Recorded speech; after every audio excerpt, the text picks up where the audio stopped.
We have decided to talk about today about not just self-care, but a part of self-care is taking care and protecting your inner peace.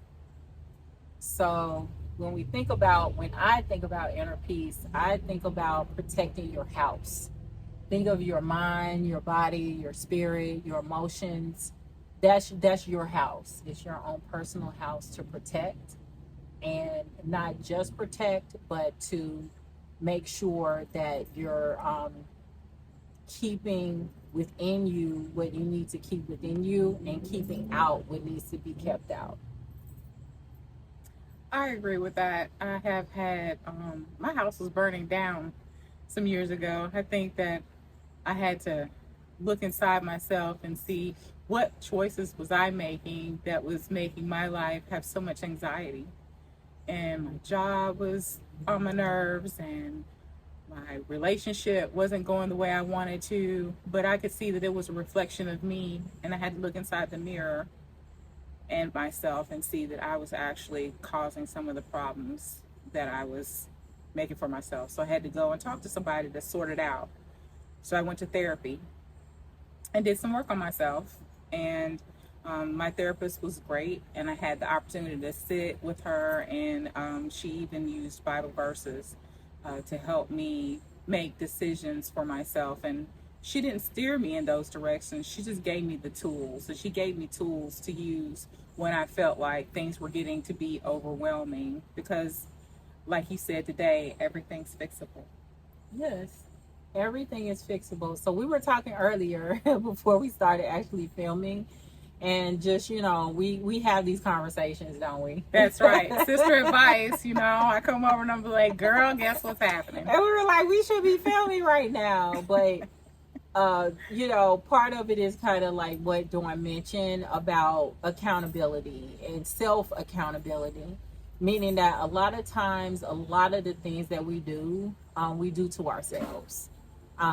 It took for me to actually realize that personally, and I got growth from that from counseling actually.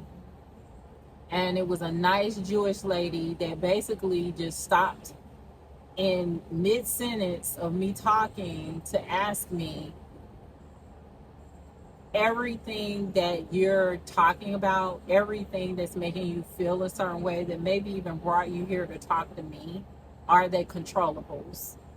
And that was huge for me because that gave me a aha moment to realize I'm hurting myself. I'm making decisions for myself that is causing me to feel a certain way and unhealthy, because it is all about mind, body, and spirit. And when your energy, your inner peace around you, the energy around you, the tone, if it's not right, then everything else starts to become imbalanced also. Yeah. I actually had to take some evaluation of the people that I did have around me, because you know your tribe is your vibe, and people that you have around you need to be able to pour into you, and if they're not, they're taken away from you. And if you're already struggling, because I felt like I was out there in the water floating, but I was like to here. And if someone had a problem, I'm usually someone that they come to talk to, and I'm trying to listen to their problem, and I'm like in my head like, girl, I got my own issues, and I need to get myself together. So I had to let everybody know that right now I can't be the one you come and talk to. I need to be able to come and talk to you. And some of those people were not able to handle it. They were used to basically just let me be their therapist for free, and let me get the disclaimer: at no time am I ever been a professional coach or a therapist, um, but I am a good friend, and I try to be a good advisor. But there was a point in my life recently, not just a few months ago, that I needed to actually get some help, and I knew to did that, and I'm glad I did that. I've learned a lot, from counseling. It's been a while since I've had to go. Hand claps, because part of it taught me how to how to actually get in tune with myself and triggers, right? So we all have even those triggers in different ways, and there's different types of triggers, but triggers that can also trigger you to have to go sit on somebody's couch type of trigger.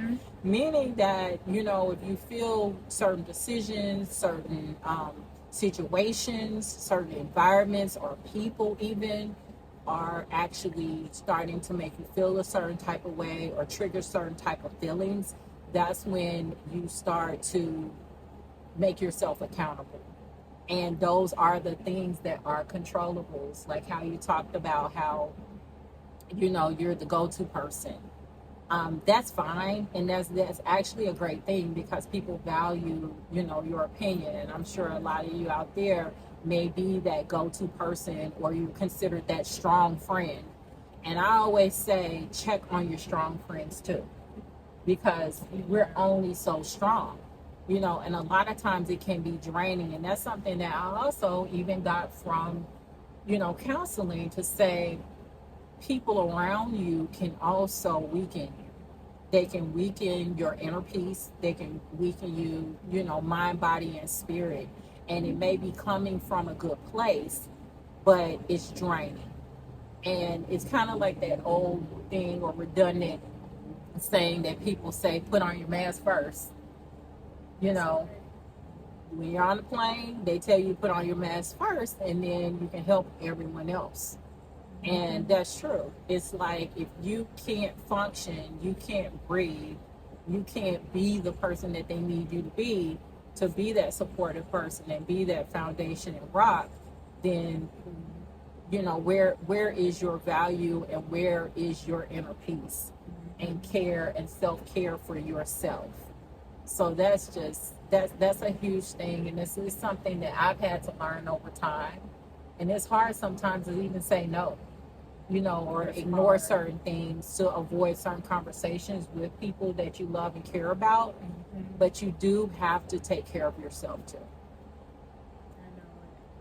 I had to make a list. It's funny that you said that today, because I guess I'm gonna have to put my list out again and evaluate the good, the bad, and the ugly. But you said the good, the bad, and the okay. Yes. So it's a gray area. A gray area. So basically what she's talking about is, we were talking about just evaluating situations sometimes, and it's hard. Yeah. And it may even be a situation where you don't necessarily want to walk away from. You might need to, or you might not need to. But it's all about evaluation. And, you know, it sometimes it seems like it's like simple or frivolous, but actually just looking at it, sometimes you need that. You know, like she and I, we're a little different. I'm a realist, and she's more of a dreamer. Yes, I try to find the good in everything and everybody, Exactly. and I look at potential instead of what is actually there. And situations, not just people. And that's where it goes back to to me, a good approach is not just listing the bad things and listing the good things. List the bad, the okay, and the good, or reverse the good, the okay, or the bad. Yeah. But in that order.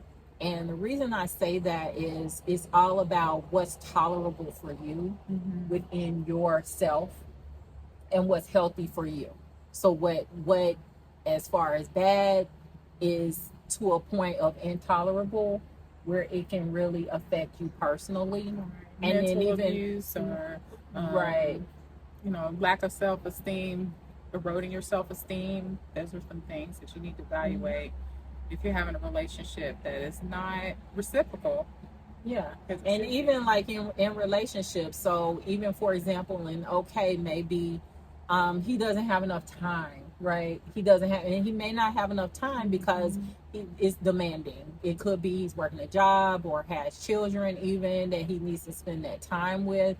And to me, that's not a bad thing. Right. Because he's making money to be able to support himself and function. Yeah. And he's being a father, for example, if it's the children, for example. So I feel like that falls into an okay. But then even with the okay, where is even a balance with the okay? Meaning that with that, does it tie into anything with the bad?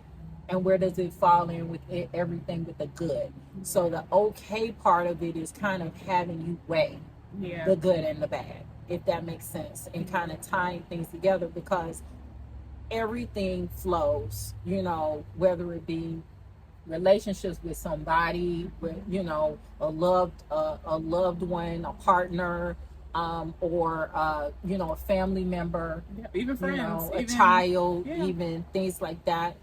Sometimes we need to figure out that balance, and we need to set boundaries. We just do. Yeah. And sometimes it can be hard for that person because they may be used to you being the person to go to, or the go-to person. But you do have to at some point create some type of boundary to make it healthy for you, because again, it goes back to putting your mask on first. Mm-hmm. That's so true.